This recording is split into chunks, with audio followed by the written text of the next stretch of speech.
Muy buenas tardes, les saludamos de parte de la Alianza por una Vida Digna, agradeciendo la presencia de ustedes desde el Facebook Live de Surcos y también, por supuesto, la presencia aquí en la plataforma donde estamos transmitiendo de Ana Rosa Ruiz Fernández. Ana Rosa es economista y pertenece al grupo Mujeres en Acción. También tenemos a Henry Mora Jiménez, él es economista y funcionario de la Escuela de Economía de la Universidad Nacional. Juliana Martínez Franzoni, ella también una persona que ha trabajado mucho el tema social y que va a hacer su enfoque este día. Y Olga Marta Sánchez Oviedo, ella es socióloga y pertenece al grupo Mujeres por Costa Rica.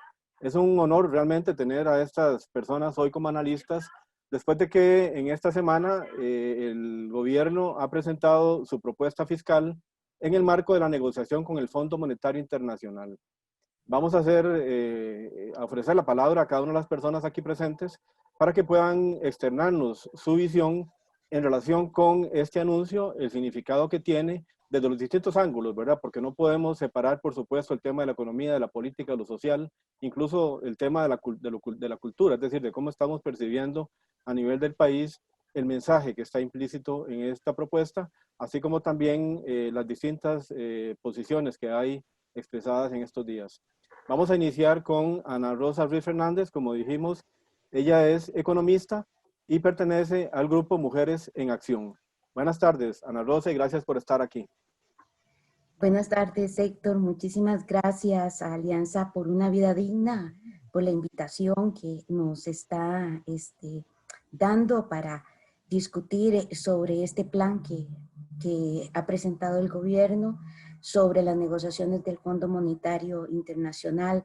Un saludo a Henry, a Juliana y a Olga Sánchez. Realmente un honor estar con ustedes discutiendo este aspecto. Unos puntos de partida. Primero, Mujeres en Acción siempre hemos estado en contra de la negociación con el Fondo Monetario Internacional. Considero que muchas organizaciones hicimos un esfuerzo muy valioso para dar alternativas para irnos a definir nosotros mismos, Costa Rica, un rumbo, un desarrollo, pero con acciones muchísimo más progresivas e incluyentes. Entonces, en este sentido, nunca hemos estado de acuerdo con lo del Fondo Monetario Internacional, porque además viene a presionar algo que vemos la tendencia de la deuda, y cada vez este tema se está saliendo y es aún muchísimo más grave. Otro aspecto es que esta pandemia vino a agravar una situación económica y social que ya venía. Es decir, la pandemia no es la razón por la cual estamos enfrentando este desequilibrio económico, social. Y lo vemos con el comportamiento, y en el mismo documento viene, se analiza, si comparamos el comportamiento de los sectores económicos del primer semestre del 2019 versus del 2020. Ya teníamos sectores con un crecimiento negativo y otros con un crecimiento muy bajo y teniendo una afectación en el empleo significativa. Otro, reconocemos que efectivamente estamos ante una crisis fiscal que hay que abordarla. Hay que abordarla, pero siempre Mujeres en Acción mantuvimos una posición de que esa solución fiscal tiene que ser en términos progresivos, justos, y que todos los sectores, de acuerdo a su capacidad, estén aportando. Entonces, el balance general que hacemos con respecto a este plan es más regresivo que progresivo. Algo que muchos de los organizaciones en este diálogo que promovió el gobierno iban principalmente a esa progresividad, y las ideas y planteamientos fueron abordados. Así que esto, bueno, no es una sorpresa, esto del gobierno realmente no ha dado grandes señales de un verdadero diálogo. Entonces no nos sorprende y ahora la lucha va a ser con la Asamblea Legislativa. Con respecto a los 3 apartados del plan, cuando hablan de las acciones permanentes, temporales y estructurales, en términos de las permanentes, solamente rescatamos lo de la canasta básica. Efectivamente hay que devolverlo a los quintiles que están en condiciones de pobreza y no de ahora, sino nos asusta esa tasa de desempleo que tenemos, pero perdón, es la tasa de desempleo que ha vivido los primeros quintiles. Entonces, a esa población devolverle, darle condiciones humanas, solidarias para que realmente tengan una vida digna, es nuestra obligación como país. Con respecto, y esto dentro de nuestra propuesta de evasión y elusión, totalmente desilusionadas de lo que se está planteando. Es que son acciones administrativas que ya a partir de la aprobación de la ley de fortalecimiento, ya eso estaba, venían a ejecutarse. Entonces, ¿cuál es la sorpresa? Aquí hay señales clarísimos de que el problema de fondo fiscal no se va a atender como debe atenderse. Entonces ahí queda debiendo. En términos temporales, Mujeres en Acción planteamos y mirar hacia aquellos grandes capitales. Y estamos hablando no solamente de subir el rango, es decir, estamos hablando de que nos vayamos a ver dónde está el hueco que hace que grandes capitales al final tengan 0 utilidades. Eso no se está abordando. Es decir, estamos hablando de que seguimos tasando la renta neta, pero sabemos que la renta neta al final se declaran 0 utilidades. Y no, lo que nosotros estamos proponiendo con Mujeres en Acción es hacia la renta bruta, que la diferencia entre la renta bruta y la renta neta es significativa. Y la misma Contraloría General de la República en sus informes evidencia cuáles son las manipulaciones que hacen que esta disminución venga y se aborde significativamente. Claro que tenemos que irnos también a las personas físicas, pero de cierto rango en adelante, que es evidente que igualmente se han quedado solamente en la declaración y no han contribuido. Entonces, ¿qué vemos a nivel de las temporales? Todavía nos deben porque no se está focalizando hacia los sectores que efectivamente les estamos pidiendo que aporten en esta pandemia. ¿Por qué? Porque se han beneficiado. Ha habido un gran beneficio y se nota en el reporte de sus utilidades y en la 0 aporte al fisco. Además, exenciones que realmente son vergonzosas de sectores y de grupos que en estos momentos tienen que aportar ante la pandemia. En cuanto a lo estructural, quiero concentrarme al proyecto 21.182, que son las nuevas modalidades de jornada. Ya planteamos ante la Asamblea Legislativa nuestra contra en cuanto a ese proyecto. Un proyecto que lo que está es seguirse aprovechando de la clase trabajadora, pero ojo, principalmente de las mujeres, las cuales en esta pandemia, en términos de empleo, se observa cómo ha sido afectado aún con mayor profundidad. Es el sector que ha venido a tener mayor afectación y lo vemos en términos de cómo algo que estábamos logrando, más mujeres incorporándose a la fuerza de trabajo, y cuál es la desilusión que vemos dentro de las estadísticas de empleo, que ha bajado el número de mujeres en la fuerza de trabajo. Es decir, más cantidad de mujeres ya no buscan empleo ni están ocupadas. Es decir, se pasó un grupo importante de mujeres a esa concepción de fuera de la fuerza de trabajo. ¿Y eso qué significa? Mujeres que están asumiendo más el cuidado. Mujeres que han tenido que priorizar para tener que atender lo del cuidado. Y eso ha sido una variable totalmente invisibilizada en las diferentes acciones que este gobierno ha hecho. Hemos solicitado que dentro del bono proteger haya una categoría no solamente de las mujeres que han perdido el empleo, no solamente que se les ha reducido la jornada, sino a aquellas mujeres que históricamente están en una condición de fuera de la fuerza de trabajo, pero además en una condición que la has vulnerabilizado. Y son esa categoría de mujeres que se consideran como mujeres en una categoría de no búsqueda de opciones por su edad, por sus actividades familiares. Y hoy, ante esta pandemia, el cuidado viene a ser fundamental y ha sido una de las de las variables más invisibilizadas, igualmente lo de la violencia.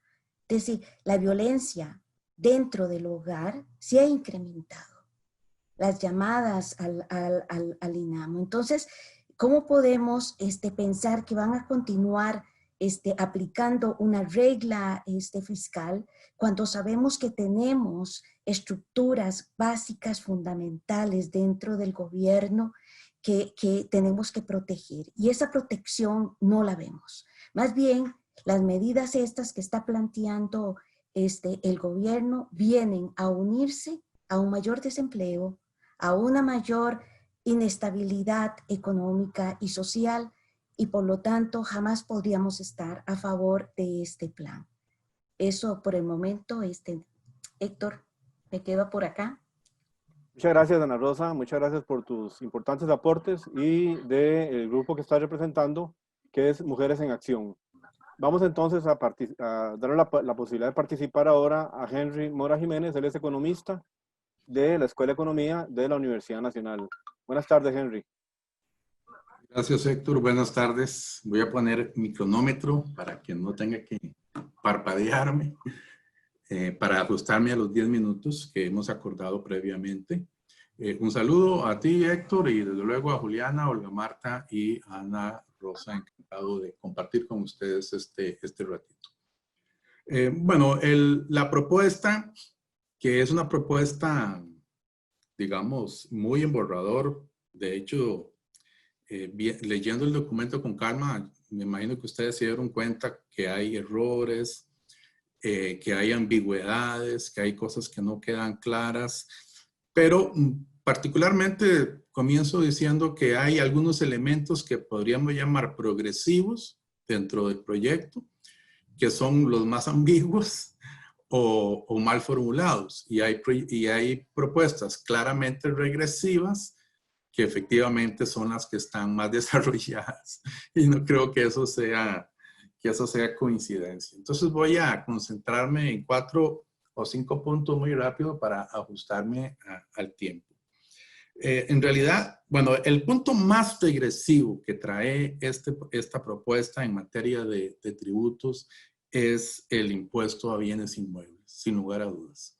No solamente por la brutalidad del aumento que pretenden hacer, que es triplicar el aumento. Recuerden que este tributo a los bienes inmuebles solo está exento o no sujeto a las propiedades menores en valor a 20 millones de colones. Por favor, una casita de clase media perfectamente vale hoy en día 50 millones y con un gran esfuerzo se pagan los 50,000, 100,000 colones anuales que hay que pagar en tractos o de una sola vez, dependiendo si uno puede o no. Y pasar eso a 3 veces es en realidad una, como lo escuché de un comentarista, una crueldad. Una crueldad, es decir, es algo inaceptable esto del impuesto a bienes inmuebles. Ahora, cierto, el impuesto a la propiedad en Costa Rica es muy bajo, esto estamos de acuerdo, y hay que subirlo, pero eso tiene que ser de manera escalonada y tiene que ser de manera altamente progresiva. Aquí no lo están haciendo ni escalonado ni progresivo, ninguna de las dos. Por tanto, realmente en ese proyecto, en esa propuesta, realmente una gran desilusión y a eso hay que oponerse claramente. En materia de impuesto de la renta, está claro, el impuesto de la renta, tanto a personas físicas como jurídicas y a asalariados, es un impuesto que se presta para introducir progresividad. Me voy a referir al caso particularmente del impuesto al salario o a personas dependientes. Yo estoy de acuerdo en que, y de hecho en el Observatorio Económico y Social de la UNA lo propusimos, estoy de acuerdo en que temporalmente se pueden aumentar las tasas de los distintos tractos, pero yo no tocaría el primer tracto.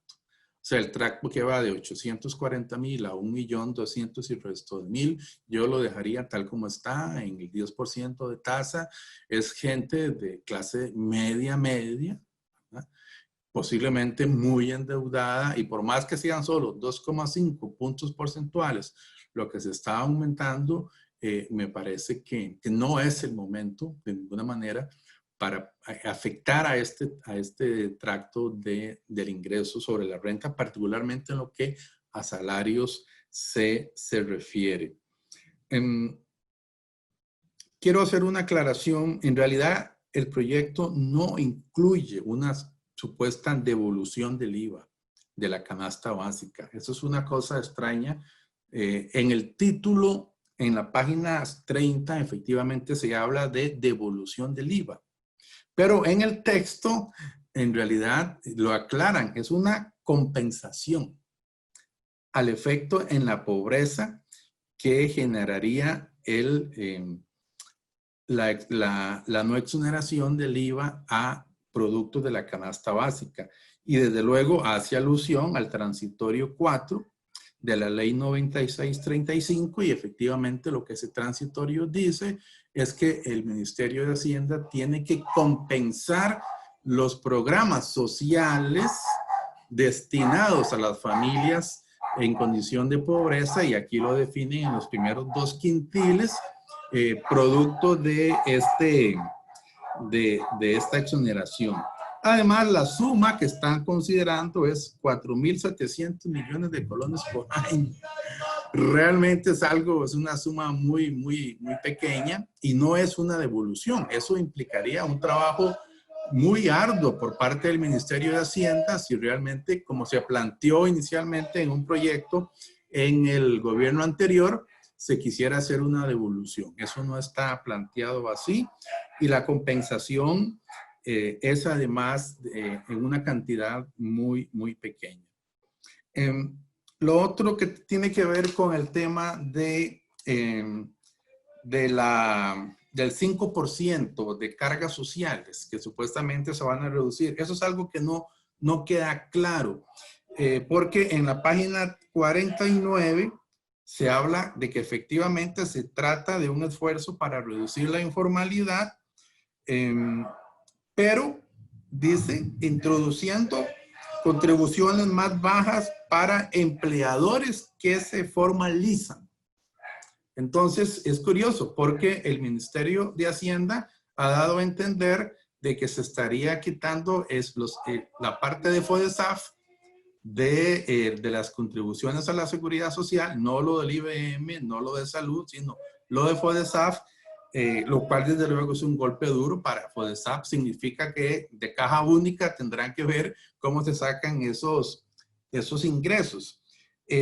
Pero ciertamente esos 5 puntos porcentuales de reducción de lo que llaman cargas sociales se estaría también financiando con una parte de lo que se recaudaría en el impuesto de transacciones. Eso hay que aclararlo. Desde luego habrá que ver los proyectos de ley cuando entren a la asamblea, porque así como está, como digo, hay algunas ambigüedades. Luego está el tema del impuesto a las transacciones financieras. Nosotros en el observatorio lo propusimos entre varias opciones. Dijimos, bueno, puede ser un impuesto a la riqueza financiera o a las transacciones financieras, pero pensando fundamentalmente en transacciones realizadas por las grandes fortunas, por los grandes capitales. De manera que es un impuesto que realmente recauda. Es un impuesto que se ha usado en varios gobiernos de partidos progresistas en América Latina. Lula lo utilizó en su segundo mandato para financiar exclusivamente un fortalecimiento del área de salud en el Brasil con muy buenos resultados. Se sabe que es un impuesto altamente recaudatorio. Sin embargo, no tiene sentido desde mi juicio, desde mi punto de vista, no hacerlo progresivo. Y hacerlo progresivo tendría que implicar poner un piso al mismo para que efectivamente cuando las personas vayan a comprar el pan o a pagar cualquier suma de 10,000, 20,000 colones, no tenga por qué estar pagando esto o sacando del cajero 5,000 colones, etcétera. De manera que hay que replantear, yo no lo descartaría, pero hay que replantearlo completamente para que realmente incida sobre las transacciones que mueven los grandes capitales de este país. Y eso se puede hacer. Por último, en el minuto que me queda, 2 grandes desilusiones. Ya una la mencionó Ana Rosa. Lo que se incluye aquí de evasión fiscal es un saludo a la bandera. Un saludo a la bandera. Efectivamente, no se adelanta siquiera ningún cambio legal para que efectivamente el tema de la evasión pueda castigarse como se hace en otros países. Y lo que se hace es retomar un proyecto viejo que quedó de la segunda administración, Arias Sánchez, un tal Plan Nacional de Combate a la Evasión, que ahí ha venido en el Ministerio de Hacienda dando tumbos y siempre ponen las mismas metas. 0.25 del PIB al cabo del tercer año, cuarto año de que el plan está en operación. Y sin embargo no ha habido ningún resultado, a pesar de que eso quedó desde el año 2009, cuando fue elaborado y presentado.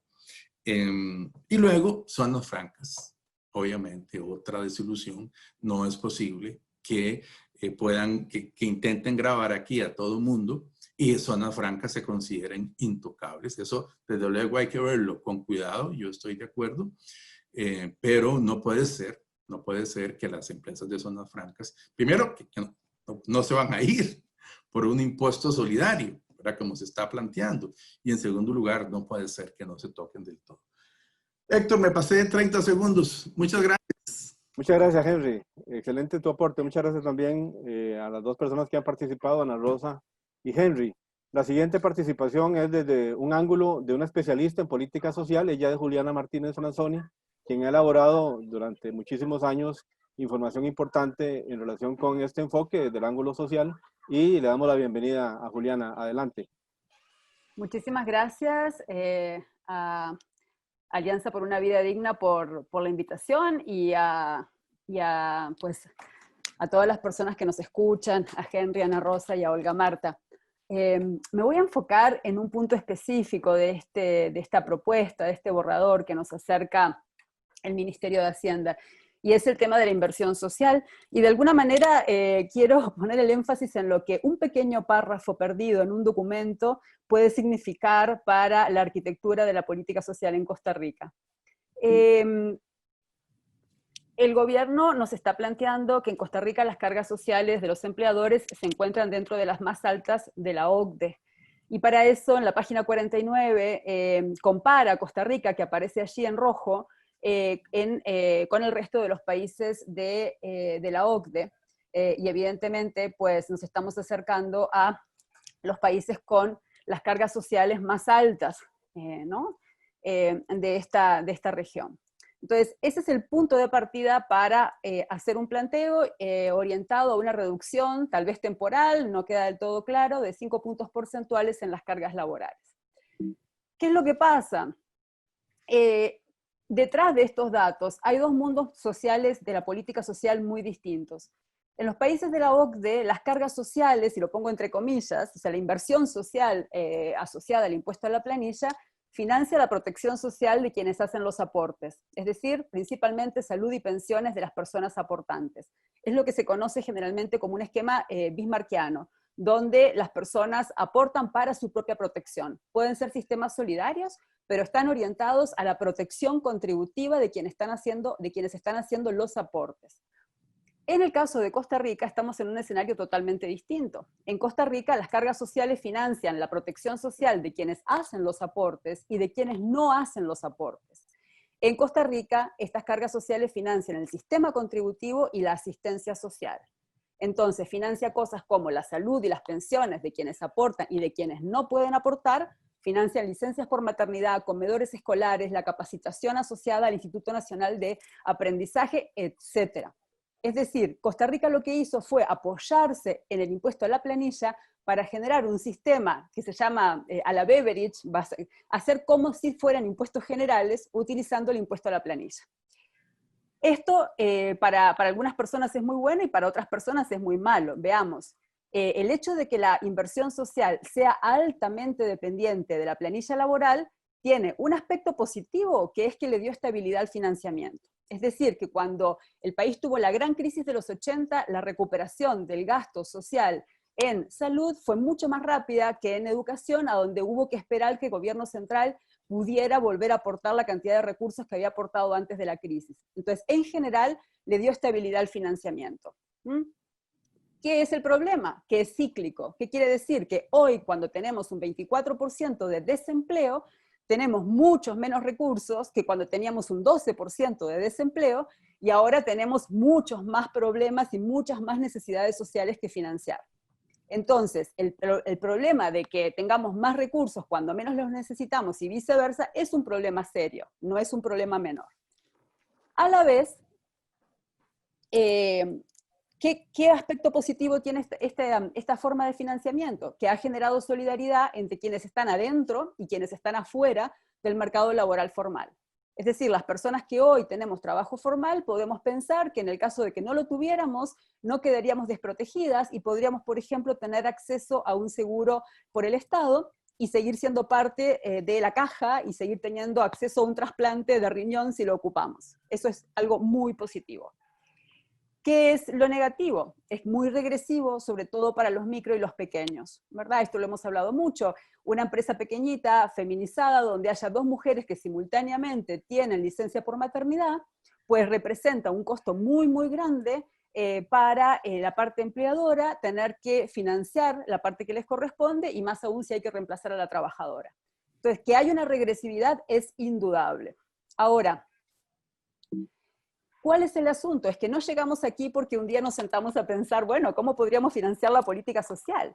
Es que esta manera de financiamiento compensó durante los últimos 70 años la ausencia de un impuesto a la riqueza y la ausencia de un impuesto a la renta que verdaderamente funcione. Es decir, no fue por casualidad que el país llegó a depender en esta medida del impuesto a la planilla laboral para financiar todo un conjunto de programas sociales contributivos y no contributivos. Aquí ustedes pueden ver, esta es la historia del impuesto a la planilla. Vean, en 1942 el impuesto a la planilla era del 7% y se creó para financiar el seguro de salud de personas asalariadas. En 1947 se le agregaron las pensiones, y hasta ahí era contributivo de las familias que estaban aportando, primero solo el trabajador, después también sus compañeras, hijos e hijas, pero hacia fines de los 60 se agregó el INA, con la capacitación. Entonces aquí en 1965 ustedes ven que se le agrega otro poquito. y en el 71 se le agrega otro poquito, y en el 74 se le agrega otro poquito. Desde entonces hemos seguido incrementando ese porcentaje para financiar otras cosas. Pero a lo que voy es que durante todo este periodo de crecimiento del Estado social, esta fue la manera que el país encontró para ampliar sus fondos de recursos en ausencia de un verdadero impuesto a la riqueza y de un impuesto de renta que funcione. Si ustedes ven hacia el 2004, cuando llegamos a un punto de consolidación de este sistema, la planilla laboral representaba más del 80% del seguro del gasto en salud, pero fíjense, combate a la pobreza, casi el 80% también. Capacitación, más del 80%. Y ven, si quieren buscar impuestos a la riqueza o a la propiedad, tienen que ir a buscarlo aquí, en esta cosita negrita que casi no se ve de lo insignificante que es para financiar cualquiera de estos programas sociales. Entonces, ¿se puede reemplazar planilla laboral por impuestos generales que sean más progresivos, que sean más democráticos? Y bueno, técnicamente sí, técnicamente sí. El problema es que no vivimos en un mundo de lo técnico, vivimos en un mundo de economías políticas, de relaciones de poder, de cooperación, de conflicto, ¿verdad? Entonces, técnicamente se podría reemplazar de manera temporaria o permanente el impuesto a la planilla, pero por lo pronto, quitar impuestos a la planilla laboral es mucho más fácil que agregar y mantener los impuestos que los reemplacen. Entonces, quitarlo puede ser algo que se tramite muy fácilmente en la Asamblea Legislativa con el argumento de los costos laborales. Pero agregar impuestos, ¿cuáles impuestos? ¿Quién los va a financiar? Cuando tenemos a un sector muy potente de punta de la economía que cada vez necesita menos de la protección social estatal y que de hecho la manera que ha encontrado es esconder relaciones laborales a través de formas de subcontratación y un montón de mecanismos muy complejos para reducir sus costos y buscar otras maneras de que sus trabajadores y trabajadoras resuelvan su protección social. Además, no ha manifestado ningún apoyo para reemplazar fuentes de financiamiento, solo ha manifestado su malestar por estar reduciendo, solo ha manifestado su necesidad o su deseo de que se reduzca el costo actual de sus costos laborales. Entonces, todo esto sin siquiera meternos en el tema de la regla fiscal, o sea, sin siquiera tocar eso, aunque no existiera la regla fiscal, pues no hay ninguna claridad de que fuera posible quitar una cosa para agregar la otra. El gobierno lo que está planteando en ese parrafito que mencionaba antes Henry, es temporariamente reducir 5 puntos porcentuales de 5% de la planilla laboral y reemplazarlo una reforma fiscal, una reforma legal es una negociación y la otra es otra. Perfectamente pueden no coincidir. Por último, en términos de los escenarios, es decir, si el gobierno está planteando que esta reducción es temporaria, ¿por qué el argumento son los costos de la fuerza del trabajo? Porque los costos de la fuerza de trabajo no van a cambiar post pandemia.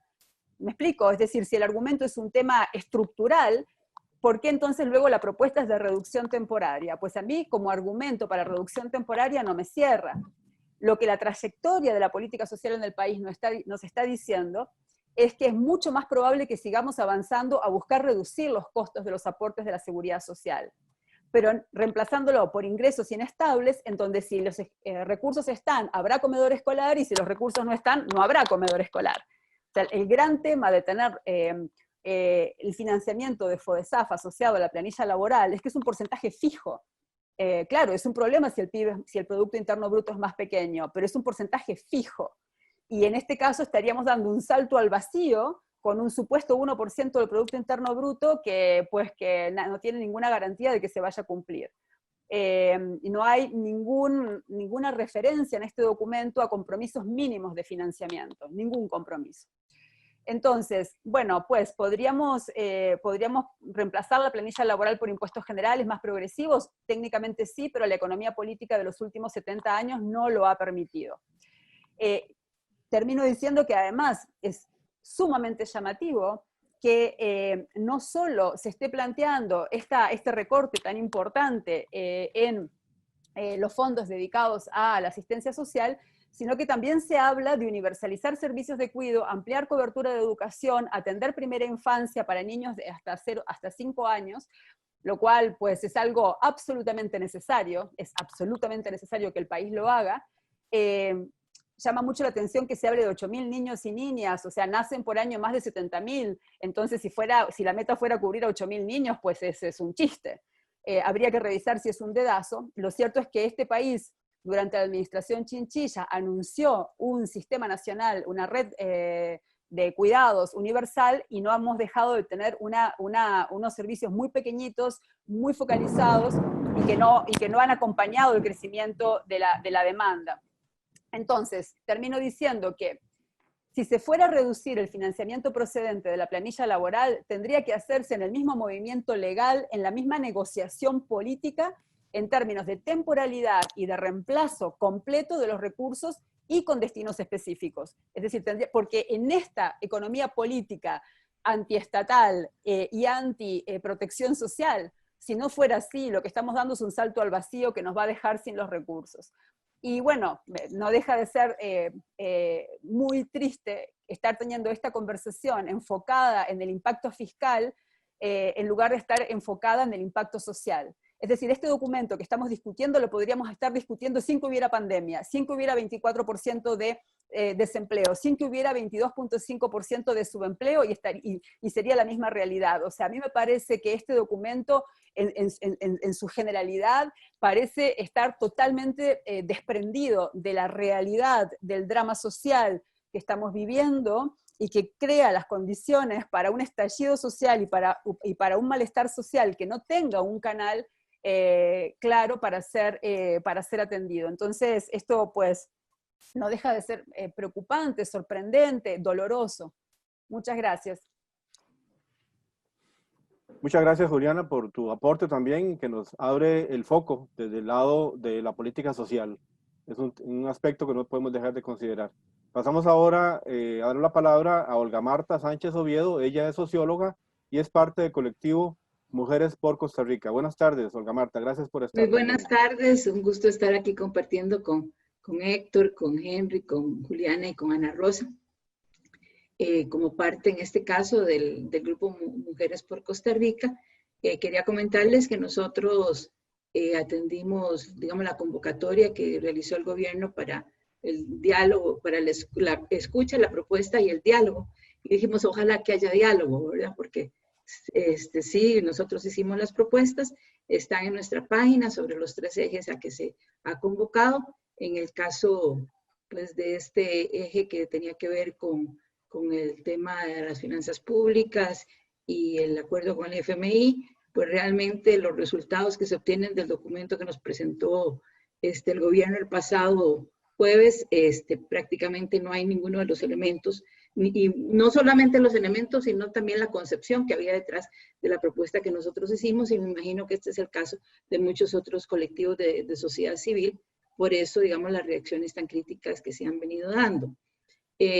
Concuerdo absolutamente con lo que han señalado las expositoras y Henry anteriormente. Algunos de esos puntos los traía, así que los voy a obviar. Y en el caso nuestro, yo quisiera hacer una reflexión desde el progresismo, ¿verdad? Porque creo que en torno a Alianza por una Vida Digna, al recientemente creado Foro de Convergencia y a otros grupos y esfuerzos de la sociedad civil, hay una intención precisamente de construir un movimiento social que mire a la Costa Rica del presente y del futuro desde otro enfoque, de otro estilo de desarrollo. Y bueno, claro, sabemos que cuando hablamos de progresismo no estamos hablando de un constructo ideológico político homogéneo, pero sí de ciertos principios básicos que creo que son importantes, digamos, en esta época del desarrollo histórico de la sociedad, tanto en Costa Rica como a nivel mundial, y es todo aquello que tiene que ver con el compromiso con los derechos humanos, con la libertad, con la justicia, la igualdad social, la igualdad de género, la sostenibilidad y también la solidaridad internacional. Entonces, creo, y eso lo hemos conversado quizá en otros encuentros que ha propiciado Alianza por una Vida Digna, creo que compartimos un no solo un sentimiento, sino un análisis, o sea, con un conjunto de referencias, de que la época que estamos viviendo es una época difícil para las fuerzas progresistas y más bien casi que de resistencia y de contención frente al avance de una agenda conservadora y regresiva, ¿verdad? Y creo que eso es gran parte del peso que se refleja en esa parte, o sea, que se comentaba anteriormente sobre la propuesta que se está formulando para presentar al FMI. Otra cosa que me parece significativo señalar y que nos causa preocupación es cuál va a ser el tránsito de las leyes que se desprenden de esta propuesta en la Asamblea Legislativa. Una Asamblea Legislativa sin duda incierta, o sea, donde los resultados son inciertos, los comportamientos políticos que hay ahí son absolutamente erráticos y entonces las posibilidades de poder tener un conjunto de leyes que vayan encaminados a la protección de las poblaciones más vulnerables, a una participación solidaria y progresiva de los diferentes sectores en lo que es el financiamiento de la política pública, realmente está en veremos, ¿verdad? Tendríamos muchos riesgos de que esto efectivamente no ocurra. Y el otro elemento que me parece importante es reflexionar también sobre el estado de ánimo y de comprensión que deriva, o sea, que tiene la ciudadanía en general y que deriva en gran medida de cómo se construyen la visión simbólica, digamos, en el imaginario ciudadano, muy copada por lo que es el individualismo, la pérdida de sentido de lo público y, por qué no decirlo también, de parte de ese ideario conservador que se ha ido instalando como dominante.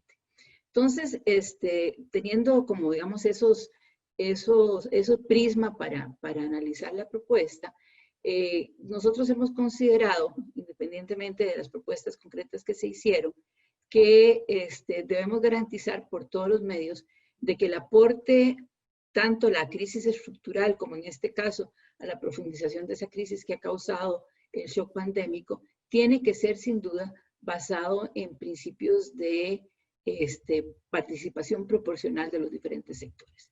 Sectores medios, sectores de ingresos altos y sobre todo aquellos sectores que captan una importante cantidad de riqueza que se genera a nivel nacional, tienen que participar de manera escalonada y progresiva en una generación de estos recursos, tanto para atender la crisis propiamente fiscal, como la destrucción de empleos y la misma reactivación económica. Y aquí quizá un paréntesis asociado con lo que comentaba al final Juliana, y es ese enfoque muy parcial y muy economicista y fiscalista que tiene la propuesta. En la presentación del presidente ejecutivo del Banco Central, que inició la presentación del gobierno de esta propuesta, si ustedes recordarán, en ningún momento hubo un análisis de qué es lo que hay detrás de la deuda pública o de la crisis fiscal. Básicamente era una visión cuantitativa y no de los efectos e impactos que esto tiene en la vida cotidiana de las personas, y que creo que es lo que realmente interesa. Por otro lado, la importancia de seguir manteniendo y fortaleciendo las instituciones públicas, sobre todo aquellas encargadas de garantizar, digamos, la vida digna de las personas, ¿verdad? Y entonces compartimos con muchos participantes de este foro que las propuestas tienen una enorme cantidad de limitaciones, compartimos los criterios que aquí se han señalado, y que eso es lo que ha propiciado también que en tan pocos días hayan brotado por todos lados lecturas y desacuerdos sobre la presentación pública que hizo el gobierno. En el caso concreto yo quisiera señalar algunos aspectos que me llaman la atención y que creo que coincidimos con algunos de ustedes.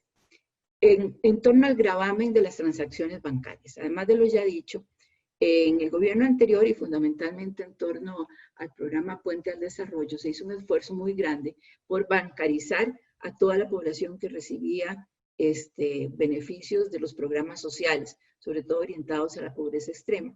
Y esto daba a su vez, es un instrumento de trazabilidad, o sea, cómo poder controlar efectivamente que el destino de los recursos lleguen a aquella población con mayores carencias y mayor necesidad. La amenaza que podría surgir digamos, de ese gravamen que va a todas las transacciones comerciales, bancarias, podría romper, digamos, este esfuerzo que se ha hecho en este sentido.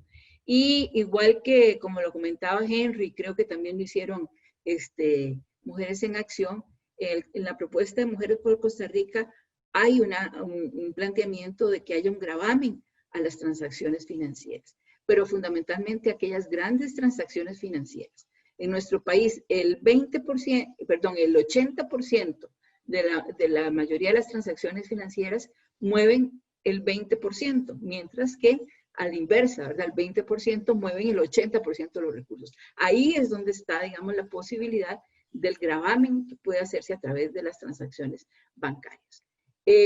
Quería comentar lo del impuesto de bienes inmuebles, creo que ya Henry lo ha hecho, y se suma a esto también, o sea, todos los problemas que hay incluso para el cobro del IBI. En estudios recientes de la Contraloría se habla de altos porcentajes de morosidad que posiblemente se incrementarían con todo esto, además de los riesgos de pérdidas de propiedades que eso significa. Hay un pronunciamiento del día de ayer, creo que de ayer o antier, del alcalde de Montes de Oca, que me parece muy claro con relación a los impactos que eso tendría. Ahora, me preocupa también y quisiera, no sé, creo que me quedan pocos minutos, ¿verdad, Héctor? Unos 2 minutos, pero... 2 minutos, ok. Sí, sí. Ya finalmente quisiera señalar cómo, digamos, al no comprender la ciudadanía, o sea, por un lado la magnitud de la crisis y por otro lado la importancia y la necesidad de que los diferentes sectores tengamos que de alguna manera que participar, sobre todo aquellos sectores que tienen algunos recursos, ya sea a través de salarios, pensiones, o bien sobre todo los que tienen acceso a las grandes riquezas del país. Lógicamente hay un sentido anti-impuestos. Y este sentido anti-impuestos, porque tampoco no se conoce con claridad cuáles son los usos que tiene las diferentes recaudación impositiva en el país, qué es lo que financia y por qué esto es importante. Entonces, esto ha servido de caldo cultivo, sobre todo para los sectores más conservadores de este país, y hemos visto en estos días volver a salir, por ejemplo, a Otto Guevara, hablando y levantando la bandera de los no impuestos. Y creo yo que detrás de eso en realidad lo que hay es la necesidad de reactivar y ampliar la agenda privatizadora. Hoy puesta en bandeja Fanal y Pixia por el gobierno, pero ya otros voceros del sector neoliberal están planteando el Banco Costa Rica, Raxa, Colby, INS, etcétera, etcétera. Yo creo que este es otro riesgo que corremos en este momento. Entonces, todo esto es una situación compleja. Yo creo que apenas estamos comenzando a analizar y profundizar los alcances que podría tener estas propuestas, su recorrido en la Asamblea Legislativa y sobre todo la dificultad de poder construir, digamos, un bloque grande, articulado desde la sociedad civil, desde una perspectiva progresista que nos permita vincular democracia con ese sentido de solidaridad por el cual vale la pena luchar por Costa Rica. Muchas gracias. Muchas gracias, Olga Marta Sánchez Oviedo. Creo que hemos tenido una participación que nos da un panorama bastante cercano y preciso de lo que es esta propuesta hecha el jueves por el gobierno. Algunas personas tuvimos la oportunidad de ese mismo día leer el documento, pero por supuesto que hay una buena parte de la población que sí requiere, digamos, tiempo para buscar el documento y leerlo porque no es tan fácil acceder a él. Y aunque ha sido publicado en distintos espacios, pero me parece que el aporte que nos dan las 3 analistas y el analista que están hoy presentes aquí en este espacio de la Alianza por una Vida Digna, permiten llegarle al documento para quienes no lo hayan hecho aún, con una visión que posibilita comprender de mejor manera de qué estamos hablando, ¿verdad? Es decir, 2 enfoques, tanto de Henry como de Ana Rosa como economistas, un enfoque desde el ángulo de la política social que ha hecho Juliana, y este enfoque también que, como lo introdujo Olga Marta, desde el progresismo, que también concreta en analizar lo que es algunas de las propuestas específicas que tiene el documento. Voy a hacer lectura de algunos comentarios que hay en el Facebook Live para que podamos tener una segunda ronda en la cual ustedes puedan ya sea atender algunos comentarios. Debo decir que en realidad lo que hay es muchos saludos, voy a leer algunos de ellos y algunas cosas más concretas, pero también tendrán ustedes oportunidad, por lo tanto, de comentar o agregar elementos que ustedes consideren que no pudieron hacer en la primera ronda o que quieran comentar de las otras exposiciones. Vamos a dar lectura rápidamente de los comentarios, algunos de ellos. Bueno, Guido Rojas Jiménez, él saluda de parte del Foro Encuentro Progresista y del Círculo Progresista como coordinador de este organismo. Miguel Sobrado felicita por la iniciativa. Marco Vinicia Zamora Castro, buenas tardes, gracias a Alianza por una Vida Digna por esta oportunidad.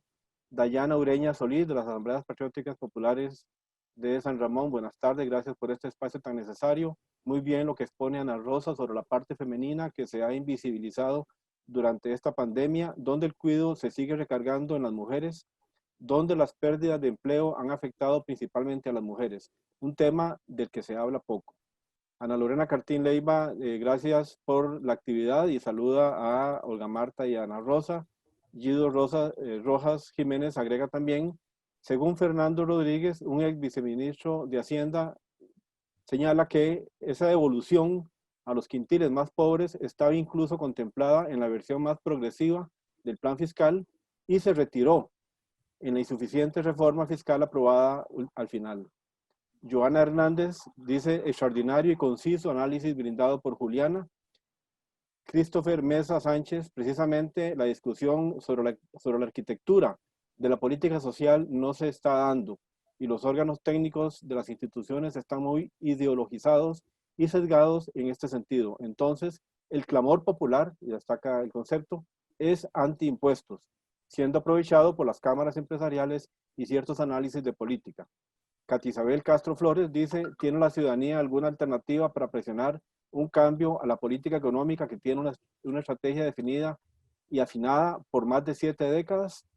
Mauricio Gutiérrez Arguedas, una pregunta, ¿pueden comentar sobre las condiciones relacionadas al préstamo del FMI en general? ¿Qué opinan de ese préstamo?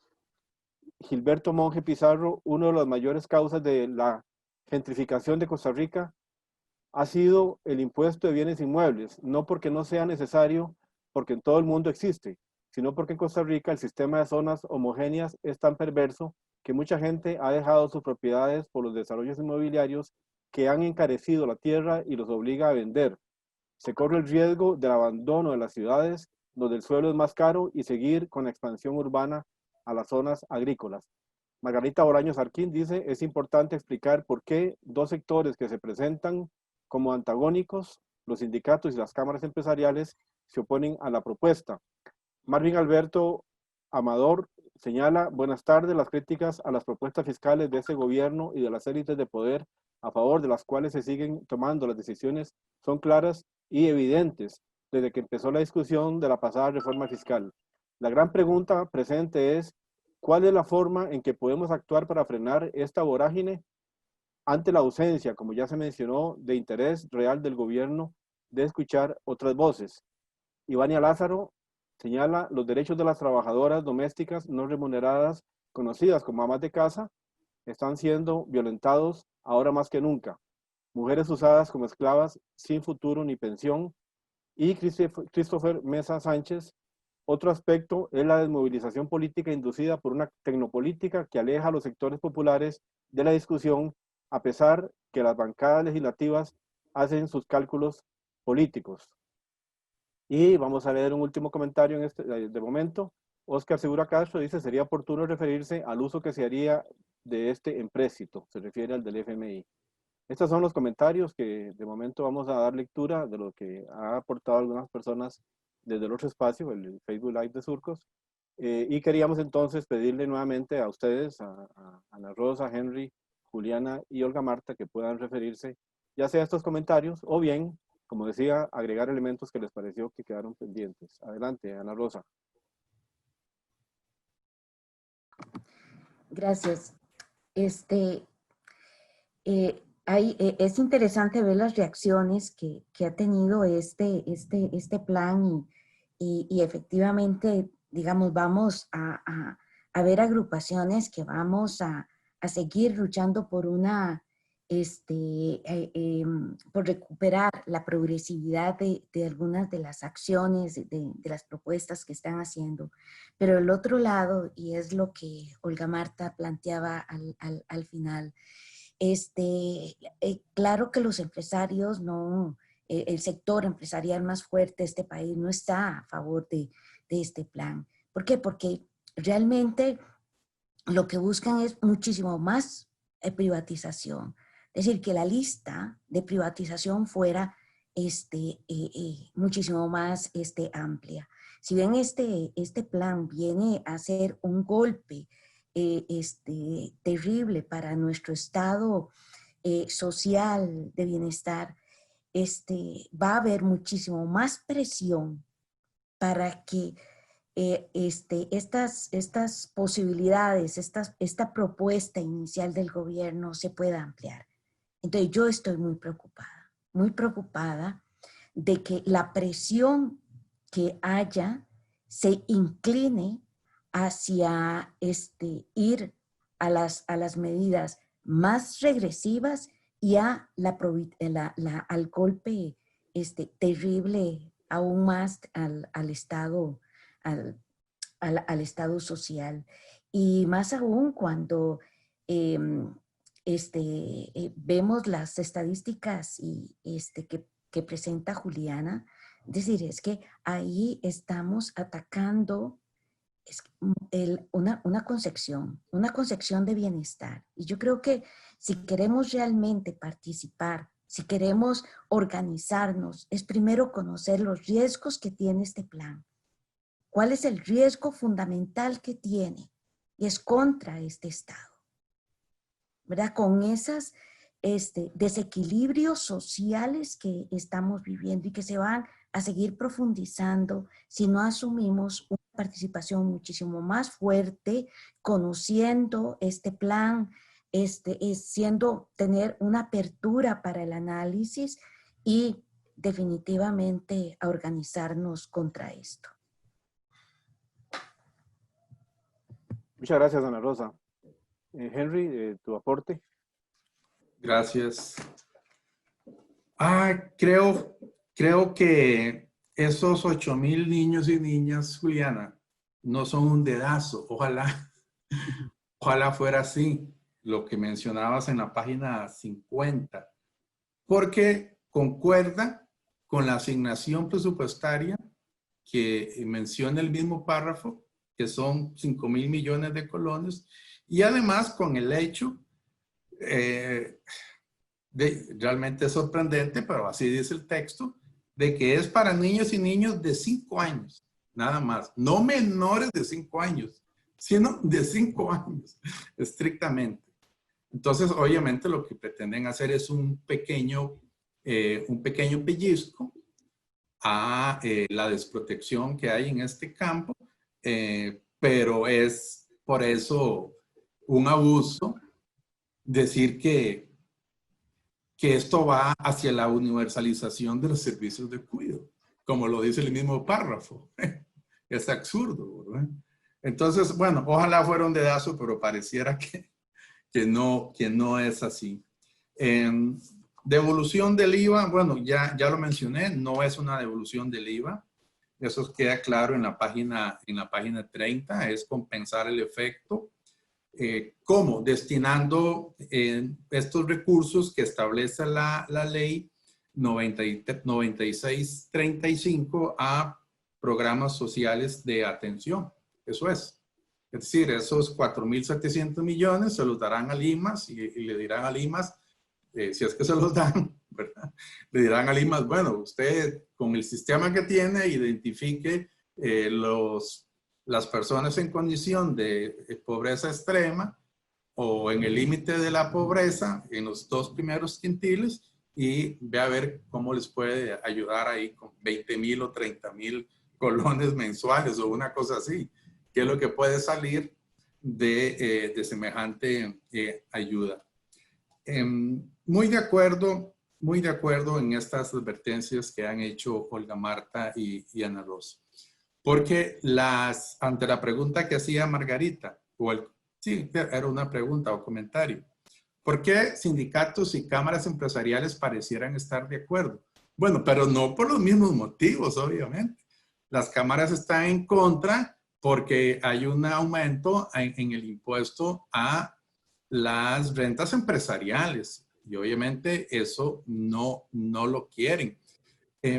Pero pareciera que el meollo de la oposición dura de las cámaras y de los economistas que representan al sector bancario, que como ustedes saben, los hay y cada rato los entrevistan en los medios tradicionales, pareciera que el problema detrás de todo esto es el secreto bancario.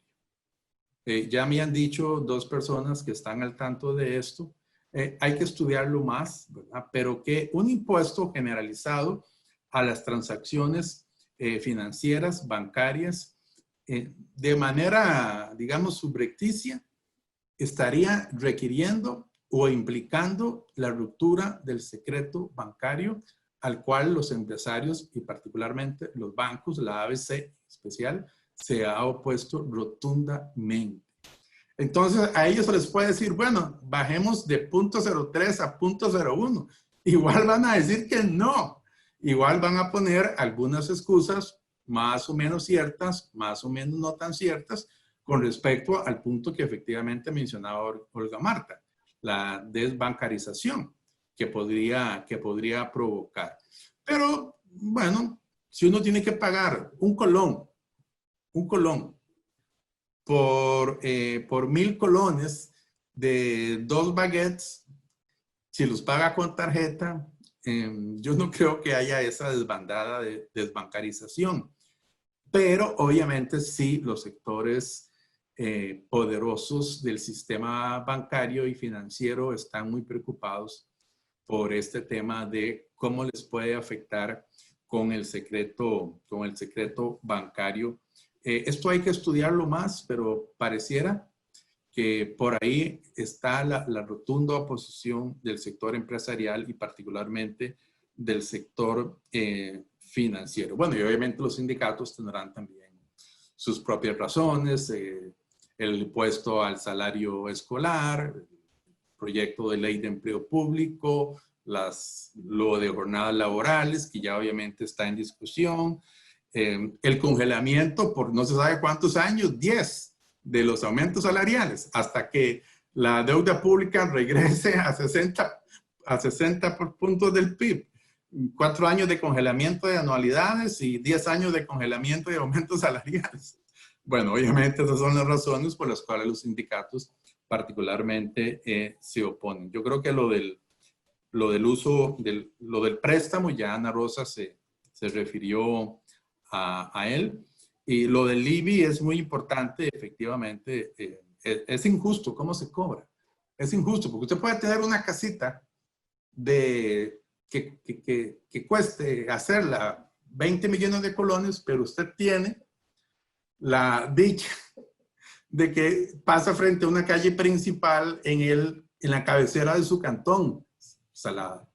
Ahí le va a tocar un impuesto, dependiendo del cantón, ¿verdad? Un impuesto que puede ser 150,000 colones anuales por una casita que no supera los 50 millones de colones.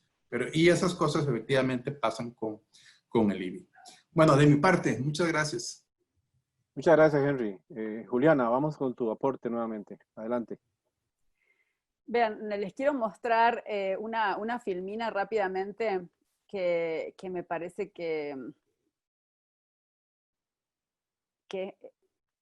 condensa muchas de las tensiones que estamos viviendo en materia de política social. En este momento, la población económicamente activa del sector público es solamente el 18% del total de la población económicamente activa y está aportando el 44% de los ingresos de la caja, ¿no? Pensemos de los ingresos de la caja en un escenario de altísima necesidad de recursos y en un escenario en el que se profundiza la contracción de la dinámica laboral del sector privado y por lo tanto, con cada semana que pasa, el empleo público está representando un peso relativo mayor de los ingresos de la seguridad social, pero por lo que mostraba antes, de los ingresos de toda la política social, por el enganche entre el sistema contributivo y el no contributivo, con estas limitaciones que tiene, pero también con las posibilidades que le dio a Costa Rica de construir el único Estado social universal de América Latina durante el siglo XX, y uno de los únicos, 5 países del sur global que pudieron decir que siendo países periféricos y países con economías pequeñas pudieron proteger al grueso de su población. Es decir, en la retórica antiestatal que estamos viviendo, pues se utiliza un lenguaje y una manera de calificar a nuestro Estado social que realmente no lo pone en perspectiva y que es muy poco rigurosa y que es mentira. Ahora, una cosa que hizo interesantemente Costa Rica durante el periodo precedente fue no confundir objetivos con instrumentos. O sea, una cosa son el objetivo del universalismo, de la protección para toda la población, y otra cosa son los instrumentos que lo permiten. Yo no creo que los instrumentos que permiten proteger a las personas social y laboralmente del siglo XXI sean los mismos que los del siglo XX.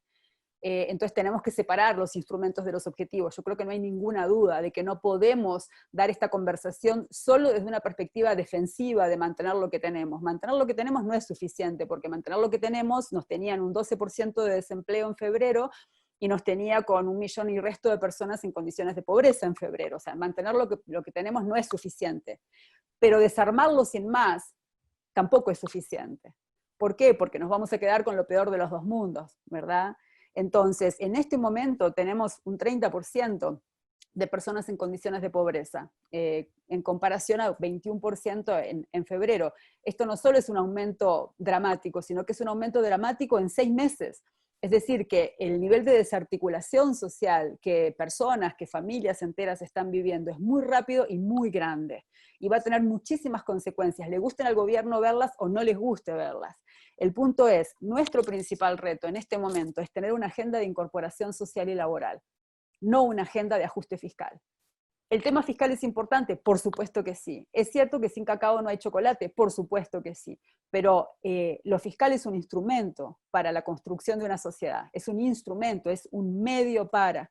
Entonces, lo que estamos ocupando es negociaciones con el fondo, con el Banco Central, con las personas más ricas de este país, donde la principal preocupación sea la situación social y donde pongamos el tema fiscal en su justa dimensión. Ninguna familia estaría dejándole de dar de comer a sus hijos para cambiar de carro si no tuviera suficientes ingresos para hacer las dos cosas. Y el país con esta agenda está haciendo eso, ¿no? O sea, de repente quiere dejar de hacer cosas tan importantes como comer y para hacer otras cosas superfluas que podrían esperar. En ese marco de tener una agenda de incorporación social y laboral, asuntos como los cuidados son parte de la solución, no 8.000 niños, ni siquiera 80.000. O sea, en este momento hay un consenso a nivel global que la economía de los cuidados, monetaria y no monetaria, la que no ha parado desde que empezó la pandemia, que es la no monetaria, la que no ha parado ni 30 segundos, que me da mucha risa y mucha indignación cuando se habla de reabrir la economía, cuando la economía no monetaria no ha parado un segundo y más bien está poniendo 48 horas por día en 24, ¿no? Y sobre todo 7 de cada 10 de esas horas, que son el total de las horas trabajadas en una semana, que son femeninas, esa economía no monetaria y la expresión monetaria de los cuidados, como decía, puede ser una parte de la solución de la reconstrucción económica, y de una reconstrucción económica mejor, o sea, no una recuperación, no volver a donde estábamos en febrero, sino estar mejor que como estábamos en febrero. Entonces, a mí me parece que estamos perdiendo una gran oportunidad de que realmente esta coyuntura crítica permita interrumpir una trayectoria del país, de país excepcional a país común y corriente, desigual, empobrecido y excluyente en América Latina. O sea, Costa Rica viene en esa trayectoria, y hay dos opciones: o que la pandemia ayude a interrumpir la trayectoria, o aprovechar la pandemia para acelerar la trayectoria. Lo que este borrador de acuerdo hace es esto segundo: aprovechar la pandemia para acelerar la misma trayectoria que traíamos. Eso es todo. Todo lo que está puesto en ese documento se pudo haber puesto sin que existiera pandemia, como lo había mencionado antes, y más bien llama la atención el grado de desacople con la realidad con el cual se están teniendo estas conversaciones. A mí me parece que una cosa que muchas personas del gobierno que están implicadas en este lenguaje tan técnico y tan aséptico podrían hacer es realmente recorrer, pues ponerse en contacto con la vivencia de la sociedad. Y por supuesto que la sociedad es heterogénea, y hay gente antiimpuestos, y hay gente proimpuestos, y hay gente antiestado, y hay gente proestado. Pero el reto de incorporación social y laboral que estamos viviendo atraviesa a todas estas personas, y la responsabilidad del gobierno es pensar en una alternativa que sea válida, que agregue agendas, Este camino que el gobierno está siguiendo, es cierto, pone en oposición a las puntas, digamos, a la UCAEPIA y a los sindicatos del sector público y a muchos del sector privado, pero luego en el proceso político, quien tiene la posibilidad de presionar son unos, no todos. Entonces, me parece muy inteligente de parte del gobierno que, si quiere terminar con la agenda más regresiva, ponga algunas cosas progresivas, porque esas van a quedar por el camino. Vean, si por la víspera se saca el día toda la agenda legislativa de combate a las peores consecuencias de la pandemia, se fueron discutiendo medida por medida, de manera tal que cada vez es como barajar de nuevo, ¿verdad? Entonces, los sectores que tienen más poder político, en cada una de estas negociaciones pueden hacer este despliegue de cabildeo y obtener muy buenos resultados. No está repartido democráticamente esa capacidad de cabildear. Por lo tanto, entre las propuestas progresivas y las regresivas, pues las que quedarán por el camino serán, como dijeron otras personas antes, las que afecten más a los intereses más poderosos. A mí me gustaría que, con esto termino, que sectores de la élite económica puedan ver el riesgo que corren. Yo no creo que nuestra élite económica esté integrada solo por gente pues al que no le interesa el resto de la sociedad, y que no necesita para su producción y para su propio bienestar económico de la integración social. Lo que creo es que no están viendo la magnitud de la bomba de tiempo en la que estamos sentados como sociedad. Y me parece que el gobierno tiene una responsabilidad allí también de ayudarle a los sectores que tienen la sartén por el mango, y muchas veces el mango también, a ver esto. Muchas de estas personas son parte del gobierno. O sea, este gobierno está integrado por sectores económicos muy poderosos, y por lo tanto no es que tengan que ir a explicarle afuera del gobierno, es dentro del gabinete que hay que entender la gravedad de la crisis y cuáles son las consecuencias de una espiral de desintegración social y de violencia social. Entonces creo que, bueno, ¿estamos a tiempo? Pues cada vez menos, ¿verdad? Cada vez menos, y me parece que más bien estamos muy atrás en esta conversación. Pero bueno, podría ser que hubiera ese vuelco de timón, pero realmente se ocuparía cambiar la conversación de la agenda fiscal a la agenda social, en donde la agenda fiscal sea un instrumento para la agenda social. Muy bien, Juliana, muchas gracias. Muchas gracias, Juliana. Olga Marta, vamos con tu aporte. Pienso que, escuchando la serie de análisis críticos que se han hecho sobre las diferentes propuestas que está integrando la presentación que nos hizo el gobierno, cobra mucho validez un señalamiento que se hizo previo, hace aproximadamente 3-4 semanas atrás, cuando se le hizo una contrapropuesta al gobierno sobre cómo enfocar, digamos, la discusión nacional sobre el tema de finanzas públicas, reactivación económica y empleo.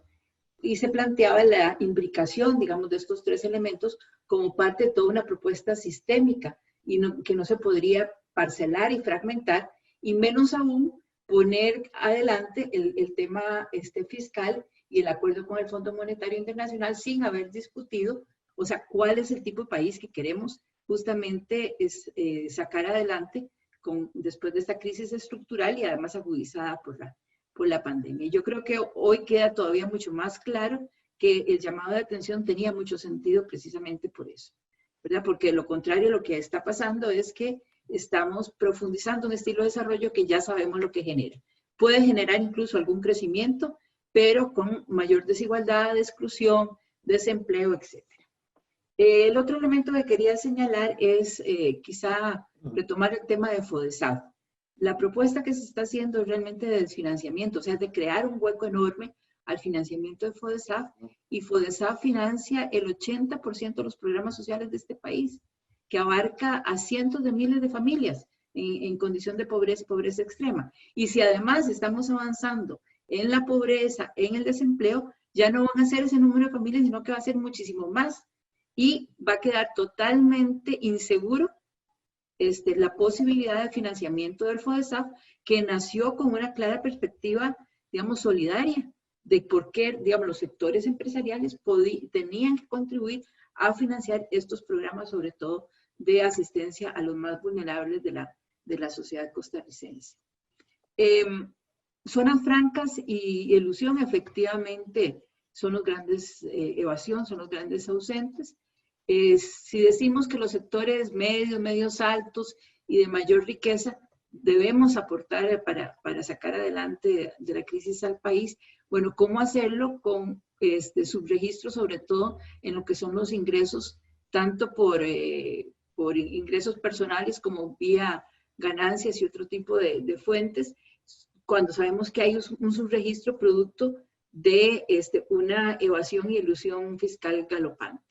Entonces aquí, de nuevo, se cierran las puertas para la progresividad del sistema tributario nacional. Y finalmente, quizá señalar sobre la reforma del empleo público, que desde hace mucho tiempo se viene planteando, yo pienso, en términos equivocados. La reforma del Estado y del empleo público tiene que darse, pero fundamentalmente sobre la valoración del valor público que las instituciones deben generar, y que además son crecientes en la medida en que avanzamos en derechos y avanzamos en democracia y en complejidad de nuestra sociedad. La discusión, sobre todo en el ámbito legislativo, ya desde hace varios años, viene planteado exclusivamente en términos de montos, de salarios y de cantidad de personas, y no tanto cuál es la necesidad de Estado que tenemos como costarricenses, que hemos conquistado una serie de logros a través de nuestra historia colectiva. Yo pienso que de nuevo vuelve a seguir siendo valorado esta visión fundamentalmente fiscalista y de alguna manera digamos, de desvalorización de lo público.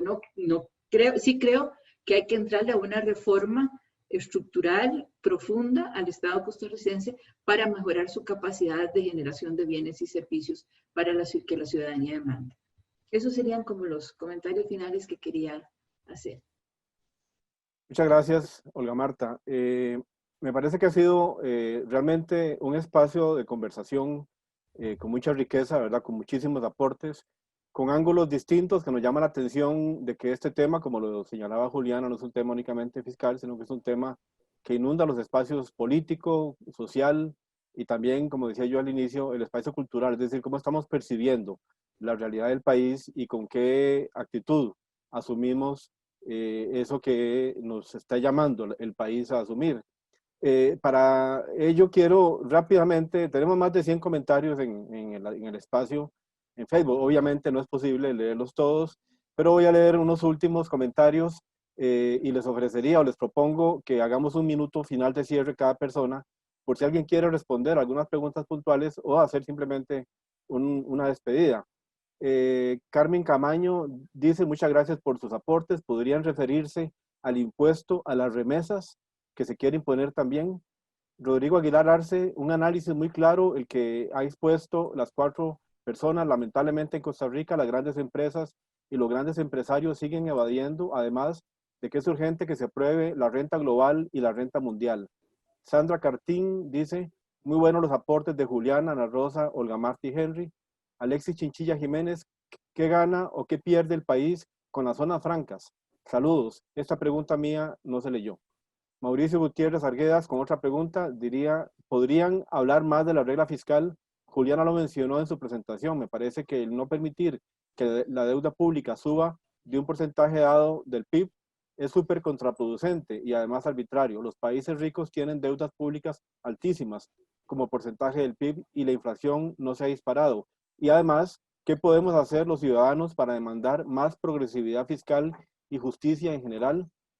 Sebas Zúñiga: el mayor problema es el tiempo, ya que la Asamblea no puede hacer tantos cambios al plan como se pretende, ya que esos acuerdos tienen que tener luz verde en menos de 15 días. Y sin el acuerdo con el FMI, el país termina de quebrar como lo ha señalado Rodrigo Chávez. Marco Vinicio García León dice, buenas tardes, excelentes exposiciones, y me incorporé tarde. Quisiera saber si alguno de los expositores o las expositoras se ha referido a que una de las vías más prácticas y justas de armar un paquete de acciones para contribuir a nuestra crisis fiscal es que se haga un saneamiento de los morosos y evasores en Hacienda. Charo Montoya, ¿podríamos tener acceso a esa filmina? Pregunta. Jimmy Bolaños, buen dato, Juliana, 44% de los aportes a la caja de los trabajadores son sector público y que subió la pobreza del 21 al 30%. Isabel Monge Aguiluz, necesitamos comunicar lo que está pasando y lo que este borrador de acuerdo significa para la mayoría. Necesitamos contar con datos para refutar la narrativa de la clase más conservadora. María Elena Salazar Alvarado, todos a organizarnos. Colaboremos con la divulgación, comunicación y clarificación. Todos podemos aportar a que se organice un movimiento social consciente. Eugenio Trejos Benavides, saludos a todas las personas participantes en esta necesaria actividad de diálogo social para comprender los alcances de las medidas propuestas por el gobierno para iniciar las negociaciones con el FMI. En la actual coyuntura nacional urge la articulación y unidad de las diversas organizaciones sociales y civiles para construir un movimiento social patriótico sobre una sólida plataforma programática de defensa del Estado Social de Derecho, las conquistas sociales y las empresas públicas, la promoción de los derechos humanos y la protección del ambiente que incida de manera directa en la arquitectura de la política social inclusiva y solidaria, incluyendo una reforma tributaria verdaderamente progresiva. Rebe Arguedas, espacio más que necesario, ojalá podamos hacernos preguntas sobre la capacidad organizada y necesidad de activar movimientos sociales.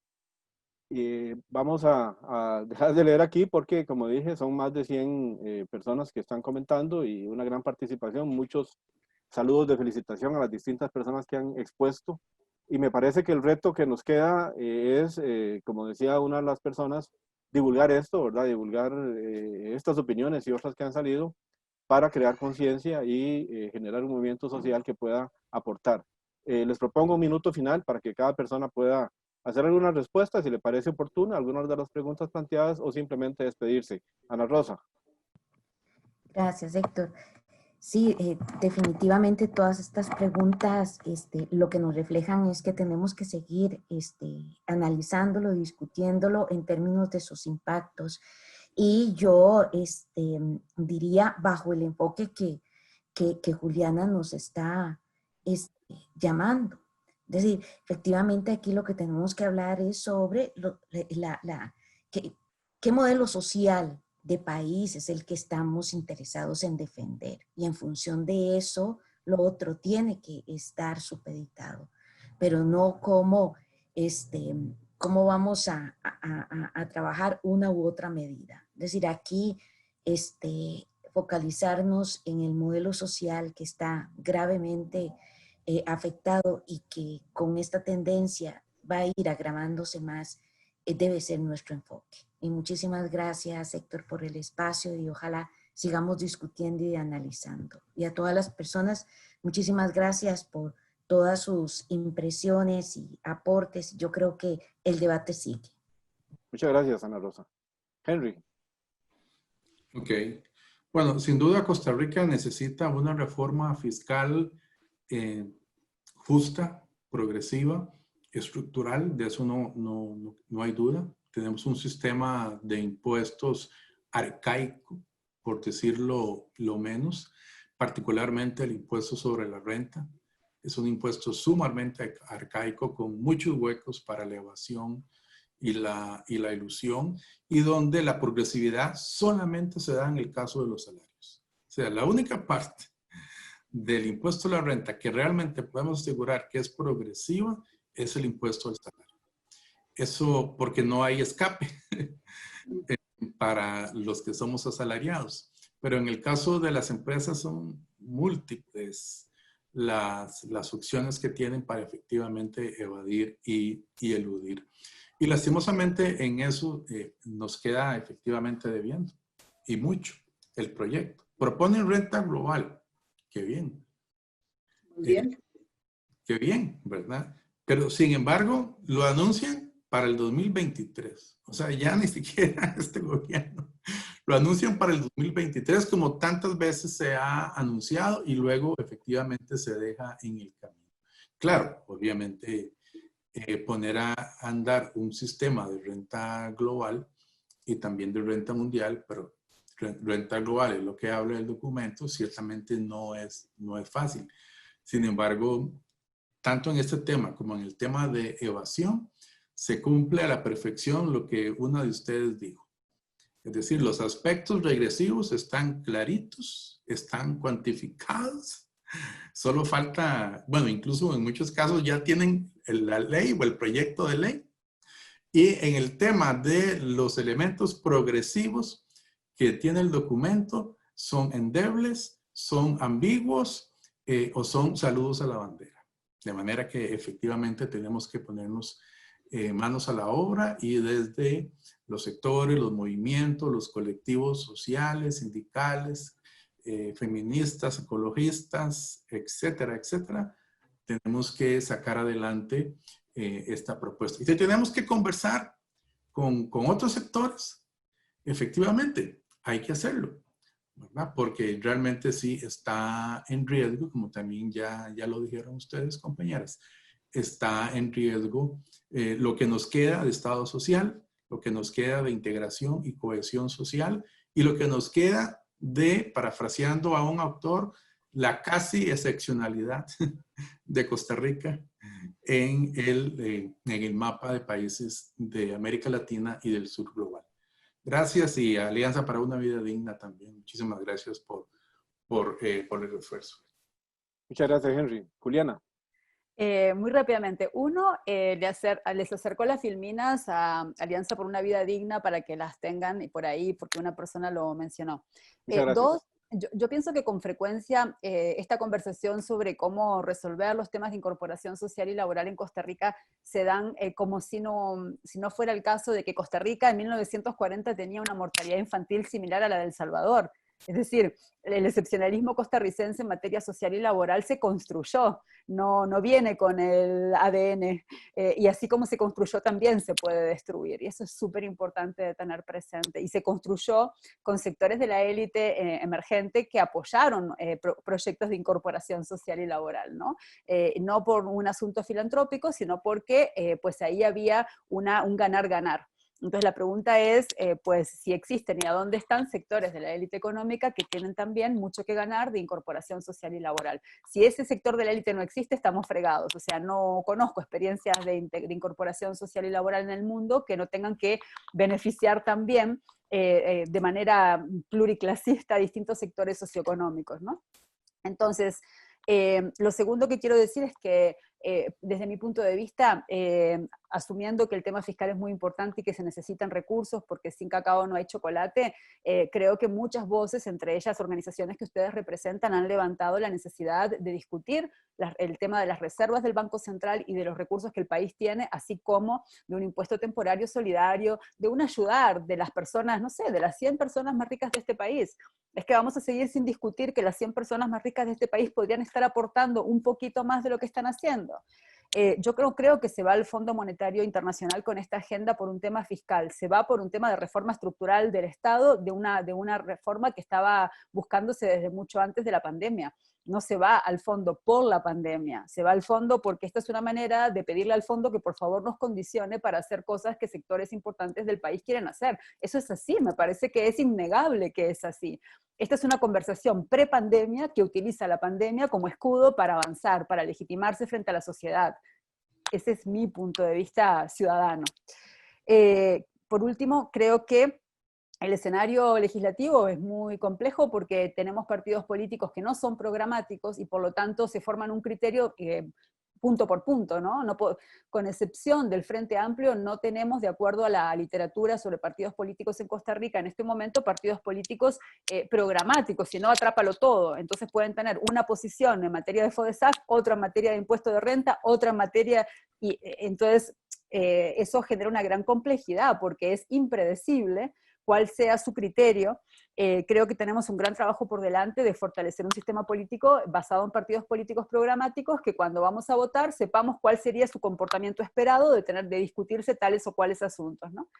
Pero bueno, por lo pronto ese no es el escenario. Agradezco muchísimo a Héctor Ferlini por este espacio y a todas las personas que nos han acompañado, a Olga Marta también, Henry y Ana Rosa, porque realmente ayuda mucho para entender entre todos, ir desbrozando este complejo entorno que nos toca vivir. Gracias a vos, Juliana, por tus aportes. Olga Marta.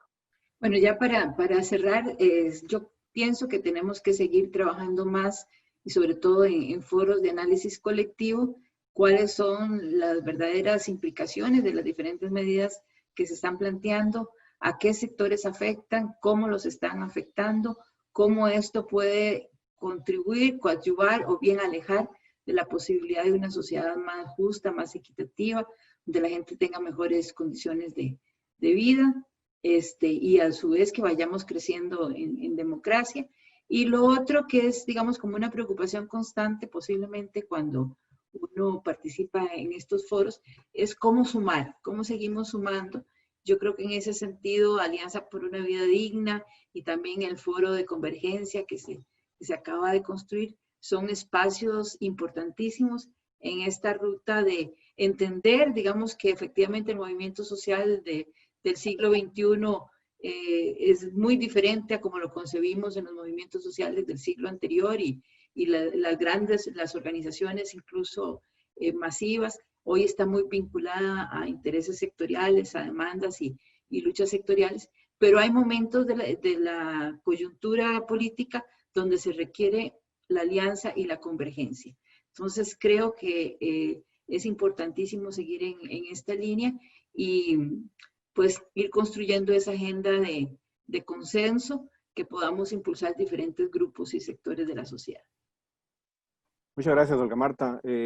Finalmente un llamado y un agradecimiento, un llamado a que sigamos, como lo han dicho las distintas personas que han participado tanto aquí como en el Facebook Live de Surcos, a seguir construyendo, a seguir discutiendo, a seguir difundiendo y proponiendo, como lo queremos hacer en el foro de confluencia solidaria que hace alusión Olga Marta.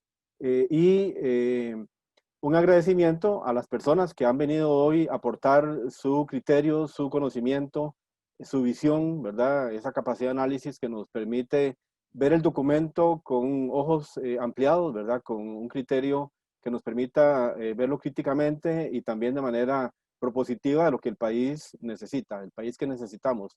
Un agradecimiento a las personas que han estado también haciendo sus aportes desde el espacio del Facebook Live, porque eso también, por supuesto, nos ayuda a construir y recordar que esto queda ahí, el video queda disponible para las personas que no han podido conectarse a esta hora, y para el lunes esperamos tenerlo ya en el YouTube también de la Alianza por una Vida Digna, para que desde ese espacio también pueda divulgarse y compartirse.